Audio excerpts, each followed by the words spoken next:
ఆలోచించవచ్చు అనుకుంటున్నాం. హేతుబద్ధమైన విమర్శ, శాంతియుతమైన నిరసన వేరు, మార్గాన్ని చూపెట్టడం వేరు, చట్టాన్ని చేతుల్లో తీసుకోవటం, వ్యవస్థ లెజిటిమసీని ప్రశ్నించడం వేరు. అప్పుడు నక్సలైట్కి మీకు తేడా లేదు. దాన్ని మనం నిర్నిబంధంగా నిర్ద్వంద్వంగా ఖండించాలి, ఎవరు చేసినా సరే. ఇక రెండోది, కొందరు మూర్ఖులు ప్రచారం కోసమో తాత్కాలికమైన ఆగ్రహంతోనో అదుపు చేసుకోలేకనో కొన్ని ఇలాంటి పిచ్చి పనులు చేస్తారు.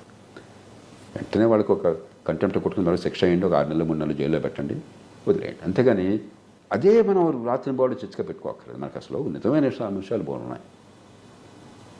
ఇక మీరు చెప్పారు అన్ని మతాలని సమానంగా చూస్తున్నాను. రాజ్యాంగ స్ఫూర్తి నిరుపమానమైనటువంటిది, ఒక అద్భుతమైన రాజ్యాంగం. దానిలో పొరపాట్లు లేవని కాదు, లేకపోతే సవరణలు అవసరం లేదు. అందుకని ఇన్ని సవరణలు చేసుకున్నాం. అంబేద్కర్ గారు రాజ్యాంగంలో సవరణ కోసం ఏర్పాటు ఎందుకు చేశారు? ఈనాడు మనం ఆలోచించిందే శాశ్వతంగా సర్వసమ్మతం కాజాలదు,